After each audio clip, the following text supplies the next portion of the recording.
Shalom Bapak Ibu dan saudara-saudara yang kekasih dalam Tuhan Yesus Kristus. Kita kembali bertemu untuk mempelajari firman Tuhan. Tapi marilah kita berdoa dahulu. Bapa kami yang ada di dalam kerajaan surga yang mulia, terima kasih ya Tuhan, kami selalu bersyukur karena Engkau baik ya Tuhan. Engkau memelihara kami, menyertai kami, memberikan kesehatan kepada kami. Dan juga sekarang ini Engkau masih memberikan kesempatan kepada kami untuk dapat mendengarkan firman-Mu.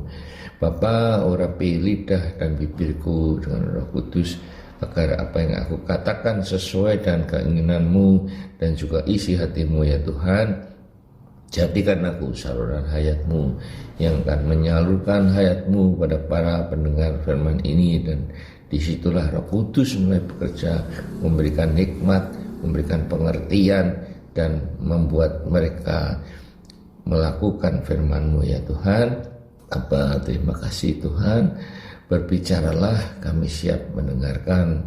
Dan dalam nama Tuhan Yesus kami berdoa dan mengucap syukur. Amin. Saudara-saudara, marilah kita belajar firman dengan topik dibebaskan dari belenggu iblis. Dalam perikop Yakobus mati, Petrus dilepaskan dari penjara dalam Kisah Rasul-Rasul 12 ayat 1-19. Dan tolong saudara baca sendiri, memberikan inspirasi pada saya untuk menulis renungan ini. Saudara-saudara, bagaimana ketatnya penjagaan Petrus di penjara. Di bawah penjagaan 4 regu, masing-masing terdiri dari 4 prajurit. Tangannya dirantai dalam penjara yang tertutup oleh pintu besi. Namun demikian mudahnya dia dikeluarkan dari penjara oleh malaikat utusan Tuhan. Rantai tangannya terlepas dan bersama malaikat itu dia dapat melewati penjaga-penjaga tanpa terlihat oleh mereka. Inilah mujizat yang tidak dapat dipahami secara logika. Ketika Petrus sudah berada di luar, Maria dan kawan-kawan yang dulunya tidak percaya, baru percaya setelah melihat Petrus dan menjadi tercengang-cengang. Perikop ini mempunyai arti rohani, bagaimana Herodes, raja yang terkenal kejam, yang pada masa kelahiran Yesus menyuruh membunuh semua bayi yang berumur 2 tahun ke bawah, yang melambangkan iblis. Dan Petrus adalah diri kita yang dapat dikuasai iblis ketika kita membuka celah bagi iblis untuk masuk. Apakah yang dimaksudkan dengan celah tersebut? Ketika rumah tangga sudah tidak harmonis, maka suami yang bekerja di kantor atau di mana saja kebetulan ketemu teman wanitanya yang keluarganya juga tidak harmonis, atau juga bertemu wanita yang masih single dan mencari pria di mana dia dapat berlindung. Awalnya mereka saling curhat, kemudian mulai makan bersama, dilanjutkan dengan dating yang lebih jauh sehingga terjadilah perselingkuhan. Akibatnya rumah tangganya berantakan sampai dapat terjadi perceraian. Celah yang dibuka oleh suami tersebut diawali dengan curhat. Itulah yang dikehendaki oleh iblis. Iblis membelenggu kita lewat jabatan, uang, seks, dukun, alkohol, narkoba, perjudian, kebohongan, kebebalan, okultisme, dan lain-lain.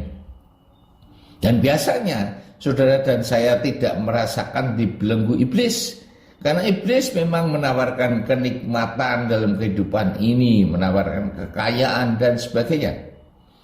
Dalam Efesus 4 ayat 27, dan janganlah beri kesempatan kepada iblis. Saudara-saudara, firman sudah mengingatkan kita untuk tidak memberi kesempatan kepada iblis dengan membuka celah bagi dia. 1 Petrus 5 ayat 8, sadarlah dan berjaga-jagalah. Lawanmu si iblis berjalan keliling seperti singa yang mengaum-ngaum dan mencari orang yang dapat ditelannya. Seperti iblis yang berjalan keliling menghadap Allah untuk dapat mencobai Ayub.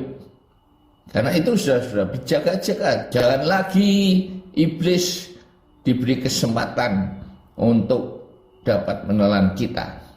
Iblis pun dapat menyamar sebagai malaikat terang.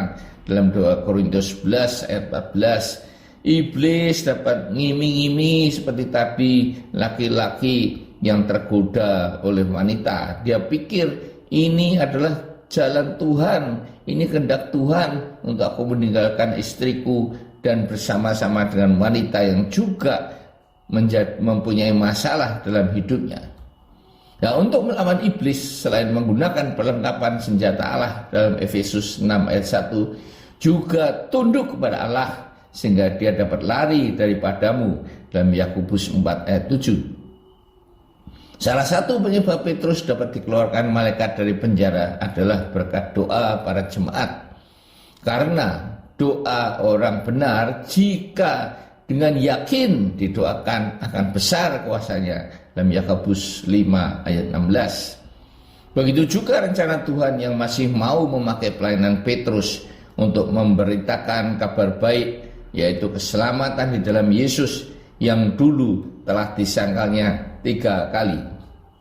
Dan Kisah 12 ayat 11 kata Petrus, sekarang taulah aku benar-benar bahwa Tuhan telah menyuruh malaikatnya dan menyelamatkan aku dari tangan Herodes, dari segala sesuatu yang diharapkan dari orang Yahudi.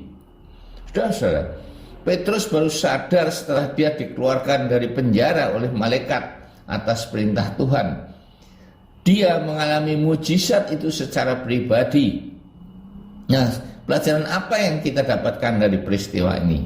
Yang pertama, berdoalah dengan tekun sampai Tuhan menjawab dan mengabulkan doa kita, tetapi yang sesuai dengan kehendak dan kedaulatannya, seperti doa Getsemani Tuhan Yesus yang mohon agar cawan atau penderitaan di kayu salib diambil Allah. Tetapi katanya, bukan kehendakku Bapa, melainkan kehendakmu lah yang terjadi. Inilah doa yang mengakui kedaulatan Allah. Sekalipun Yesus adalah anak Allah, dibandingkan saudara dan saya yang hanya merupakan makhluk ciptaan Tuhan. 2. Janganlah sekali-kali membuka celah sehingga iblis dapat masuk, baik lewat panca indera, pikiran, emosi, dan kehendak, seperti yang terjadi pada Hawa untuk makan buah larangan. Celah adalah sela di antara dua benda.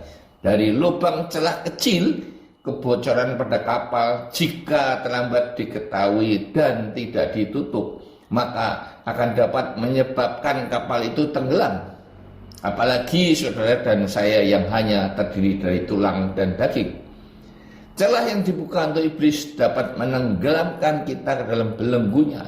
Dan sekali iblis dapat membelenggu saudara dan saya, dia tidak akan mau melepaskan kita dari belenggu dan cengkeramannya. Karena untuk menemani dia di neraka, hanya kuasa Allah yang dapat melepaskan belenggu iblis atas diri saudara dan saya, seperti ayat-ayat yang telah disebutkan tadi. 3. Seperti Maria yang tidak percaya bahwa Petruslah yang mengetuk pintunya, seringkali saudara dan saya juga meragukan kuasa Allah. Bukannya hidup dengan iman, melainkan hidup dengan penglihatan. Karena Maria baru percaya bahwa yang mengetuk pintu adalah Petrus setelah dia melihat, karena dia pikir Petrus sedang berada di penjara. Saudara-saudara, tidak ada yang mustahil bagi Tuhan. Hidup dengan iman, bukan penglihatan seperti dalam 1 Korintus 2 ayat 9. Tetapi seperti ada tertulis, apa yang tidak pernah dilihat oleh mata dan tidak pernah didengar oleh telinga dan yang tidak pernah timbul di dalam hati manusia. Perhatikan, semua yang disediakan Allah untuk mereka yang mengasihi Dia. Saudara-saudaraku, satu kesaksian ketika saya sudah tidak dapat menyelesaikan masalah tanah saya. Tiba-tiba ada orang yang menawarkan untuk menyelesaikan masalah itu dan akan membiayai dulu sampai masalahnya selesai. Nah, ketika masalah itu sudah selesai, Orang yang akan meminjami uang untuk biaya pengurusan, ternyata karena COVID usahanya macet. Saya hanya berdoa semalaman, hanya menyerahkan semuanya ini kepada Tuhan dengan iman bahwa Tuhan pasti akan memberikan jalan keluar. Keesokan harinya saya berusaha mencari pinjaman ke bank, koperasi maupun pegadaian.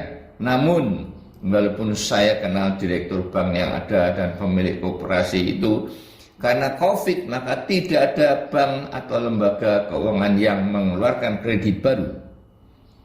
Tiba-tiba saja orang yang sama mau menolong perkara saya menelpon dan mau meminjamin uang tanpa bunga. Nah, semuanya ini tidak pernah ada dalam pikiran saya, namun terjadi karena kehendak Tuhan. Saudara-saudaraku, syarat digenapinya 1 Korintus 2 ayat 9 adalah semuanya disediakan Tuhan bagi siapa yang mengasihi Dia, mengasihi Bapa. Berarti mengasihi Yesus yang telah menyerahkan nyawanya untuk menebus dosa-dosa saudara dan saya. Menuruti firman, memegang perintahnya, mengutamakan Tuhan di atas segala-galanya. Amin. Mari kita berdoa. Tuhan, terima kasih atas firman-Mu yang mengajarkan kepada kami bahwa tak ada yang mustahil bagimu. Engkau menyediakan mujizat bagi siapa saja yang mengasihi-Mu, yaitu yang menuruti perintah dan ketetapan-Mu. Berikan pengertian kepada kami untuk tidak membuka celah bagi iblis, sehingga kami dapat terjerat dan terbelenggu olehnya. Tolong Tuhan, kirimkan malaikat dan bala tentara surga untuk menjaga kubu pertahanan jiwa kami, sehingga panah yang dilepaskan iblis tidak akan dapat mengenai jiwa kami. Kami berdoa bagi mereka yang sekarang sedang terbelenggu dan dikuasai iblis. Tolong Tuhan, bebaskanlah mereka seperti Engkau telah membebaskan Petrus keluar dari penjara secara ajaib. Tuhan, sembuhkanlah mereka yang sedang sakit dan berikan kekuatan serta jalan keluar bagi mereka yang saat ini sedang mengalami masalah dalam hidupnya, baik masalah keluarga, masalah keuangan, dan masalah apapun itu, karena Engkau adalah Allah yang adil dan setia. Tuhan, hamba-Mu berhenti berbicara, tetapi Roh Kudus tetaplah bekerja untuk anak-anak-Mu yang mendengarkan firman ini. Berkatilah mereka ya Tuhan. Saudara-saudara, terimalah berkat Tuhan. Tuhan memberkati engkau dan melindungi engkau. Tuhan menyinari engkau dengan wajahnya dan memberi engkau kasih karunia. Tuhan menghadapkan wajahnya kepadamu dan memberi engkau damai sejahtera. Amin.